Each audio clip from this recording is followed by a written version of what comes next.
So let's see this question.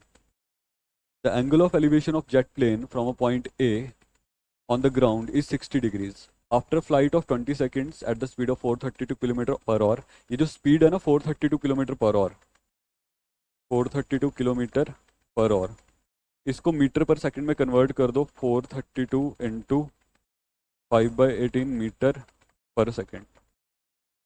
ठीक है, 432 into 5/मीटर पर सेकंड. ठीक है ना, तो कितनी आएगी ये आएगी आपकी स्पीड कितने 3 से कर देते हैं. 3 6 18, 3 1 3. ठीक है, 3 4 12, 3 4 12.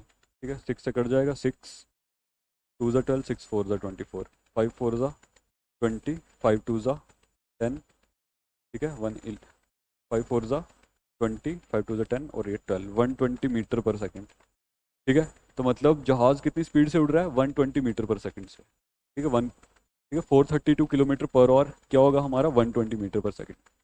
ठीक है, the angle of elevation changes to 30 degrees if the jet plane is flying at a constant height then its height is. तो हमें जेट प्लेन की हाइट ढूंढनी है, तो चलो करते हैं इसे सॉल्व.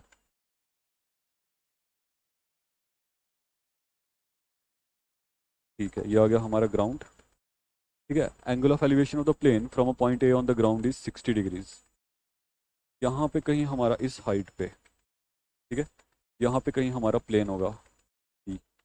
पॉइंट को ओ मान लो. ठीक है, यहाँ पे कहीं पॉइंट ए होगा और ए से उसका एंगल ऑफ एलिवेशन कितना कहा गया है. ए से उसका एंगल ऑफ एलिवेशन कहा गया है 60 डिग्रीज का. ए से कहा क्या कहा गया. After flight of 20 seconds at the speed of 432 kilometre per hour the angle of elevation changes to 30 degrees. ठीक है ना, समझ गए. जब वो थोड़ा सा क्या कर जाता है, ये पी पॉइंट यहाँ पे होगा. ठीक है, जब वो आगे की ओर थोड़ा और फ्लाई कर जाता है, ठीक है, 120 मीटर पर सेकंड की स्पीड से जब वो थोड़ा सा आगे, ठीक है, आगे फ्लाई कर जाता है, तो उसका एंगल ऑफ एलिवेशन कितना हो जाता है 30 डिग्रीज. मान लो इस पॉइंट पे कहीं पहुंच गया, ओ पी क्यू, यहाँ पे पॉइंट क्यू पे कहीं पहुंच गया. तो अब पॉइंट क्यू पे, ठीक है, उसका एंगल ऑफ एलिवेशन कितना हो गया 30 डिग्रीज. तो यहाँ से मैं बना देता हूँ पॉइंट क्यू से. ठीक है, पॉइंट क्यू से उसका एंगल ऑफ एलिवेशन कितना आ गया 30 डिग्रीज. ठीक है, पॉइंट क्यू से उसका एंगल ऑफ एलिवेशन कितना है 30.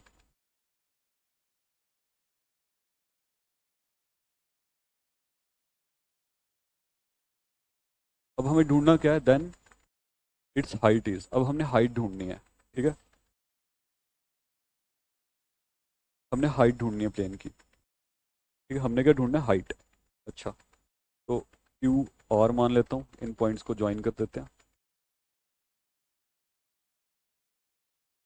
ठीक है भाई. अच्छा, ओपी और अपना क्यू आर सेम होंगे और उसमें एच लेट कर लेता हूँ, लेट.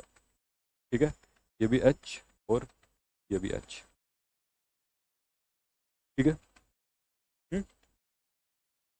और मान लो उसने डिस्टेंस, ठीक है, पी क्यू वाला डिस्टेंस मान लो डी है. ठीक है, तो ये वाला डिस्टेंस भी डी होगा, लेट पी क्यू वाला डिस्टेंस मान लेता हूँ डी.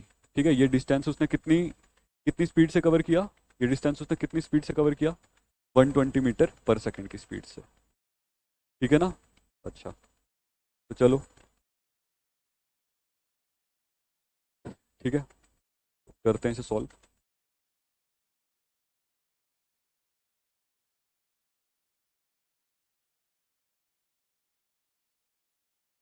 तो यहाँ से, ठीक है, पहले इस वाले ट्राइंगल पे आओ, इस वाले ट्राइंगल पे टैन. ठीक है, पहले इस वाले ट्राइंगल पे आओ. टैन 60 डिग्री किसके बराबर आएगा. टैन 60 डिग्री आएगा आपका किसके बराबर. टैन 60 डिग्री आएगा आपका P perpendicular by base. Perpendicular, ठीक है, परपेंडिकुलर एच और बेस. परपेंडिकुलर है आपका एच और बेस क्या है इसका ओ ए. ठीक है, या ए ओ.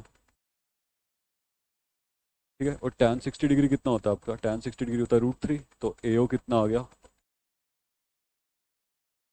h/√3, इसको मान लेता हूँ इक्वेशन नंबर 1। उसी तरह से इस वाले ट्राइंगल पे आ जाओ, इस वाले ट्राइंगल पे tan लगाओ, तो tan 30 degree, tan 30 degrees is equal to perpendicular, ठीक है, h बाय बेस। बेस क्या है? AR, AR, ठीक है। h अपनी जगह, AR कैसे बनता है? AO प्लस OR से, ठीक है, AO प्लस OR से। tan 30 डिग्री है 1/√3। h अपनी जगह, AO की वैल्यू है हमारे पास अवेलेबल h/√3, ठीक है, और OR की वैल्यू अवेलेबल नहीं है, ठीक है। इसको मान लो इक्वेशन नंबर 2। OR हमारे पास नहीं है, क्या नहीं है हमारे पास? OR। तो OR हम ढूंढ सकते हैं, ठीक है। OR किसके बराबर है? D के बराबर, ठीक है ना। OR है D के बराबर।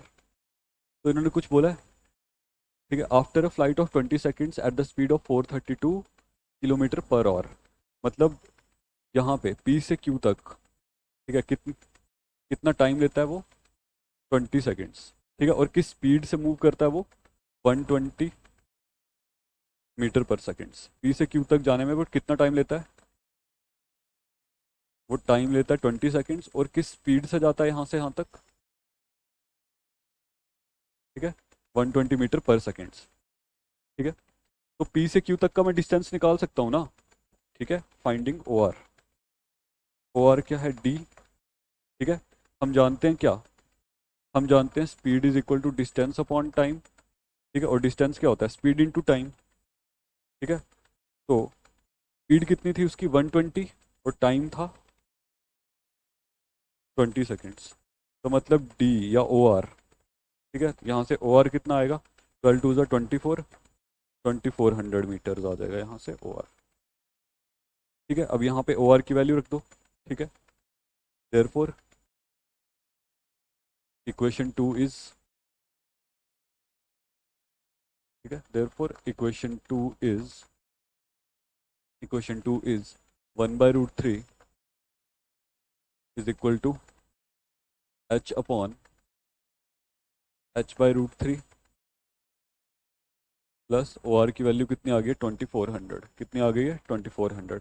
और जब आप इसको सॉल्व करोगे, सॉल्व करके आपने क्या ढूंढना है? h की वैल्यू, ठीक है। h की वैल्यू वो कितनी आएगी? 1200√3। कितनी आएगी? 1200√3। तो हमारा आंसर रहेगा बी पार्ट, 1200√3, ठीक है।